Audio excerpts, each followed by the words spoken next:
Welcome back to a new video. So in this workout, I did some muscle snatches plus some overhead squats, and then went on to doing some push press, which went well until it didn't, and you'll kind of see what I'm talking about. Then tried some front squats and had a weird ending to them, but the muscle snatches actually went pretty well. I was able to get up to 90. I did doubles, I think. I don't even know if I was paying attention. We'll see here if I was doing doubles. I might have just done one plus an overhead squat.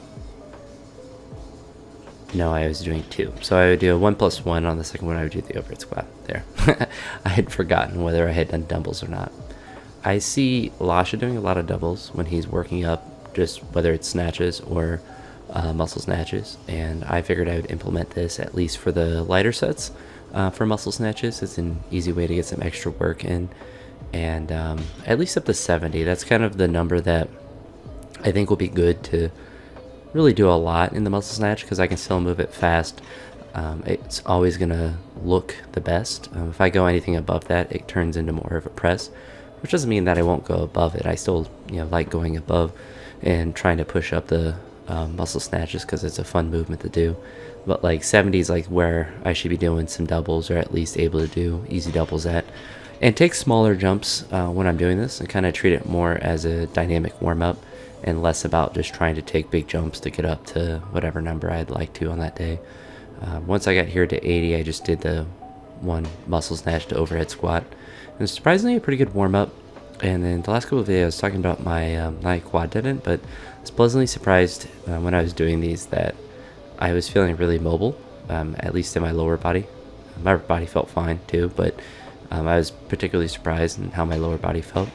And now that I'm kind of sitting here and thinking about it, when I've been doing a lot of these workouts, like yes, I've gone heavy in the classics and the squats and stuff like that, but I've also been doing a lot of powers, which are extra strenuous on the body to do as far as like your quad tendons and stuff. So that's probably another reason why the pain has been more than what is typical, or at least like it's to the point where it's just kind of annoying.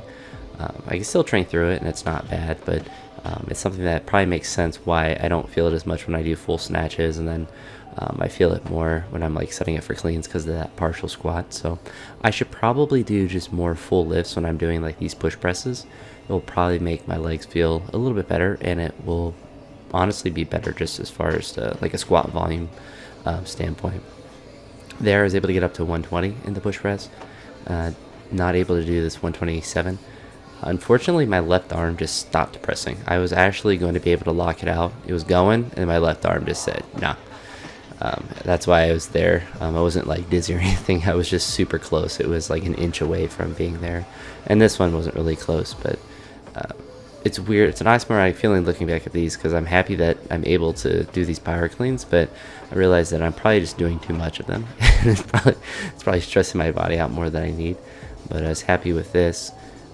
It was definitely a difficult power clean, and honestly I've never really had a strong correlation like my power clean being consistently heavier and my cleans being better. I just do it because the speed, and it feels cool to power clean.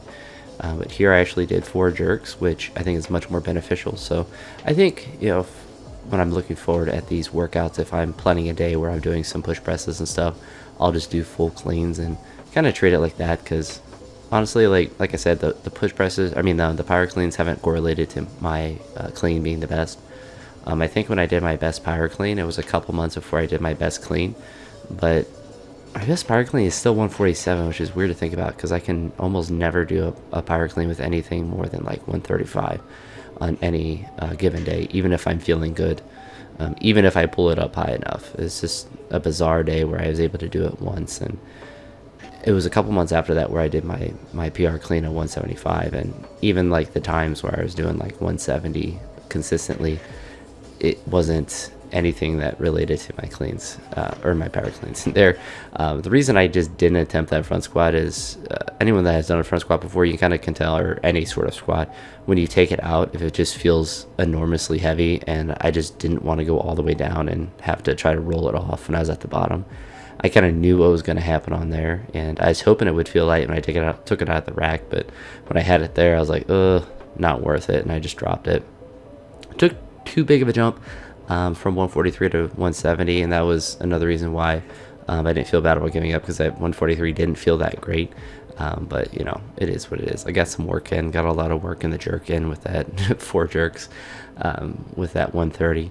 But just, it's nice to look back at these like after the fact, like a, you know, five or 6 days after, because I can think about like, it makes sense why this is happening, and just make those adjustments and allow my body to catch up to what I want to be able to do, and focus more on what I want to do. Like, I don't really care about my power clean, so there's not really a ton of utility in doing a lot of them, and I should just focus more on just catching full cleans and focusing on, you know, still the push presses and the jerks and whatnot. But generally happy with how the workout went, particularly with the jerks and with the muscle snatch overhead squat.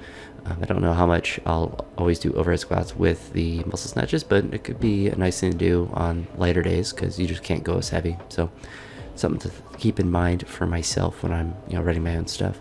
But anyhow, that's it for now. I'll talk to you on the next one. I hope you all have a good day. Peace.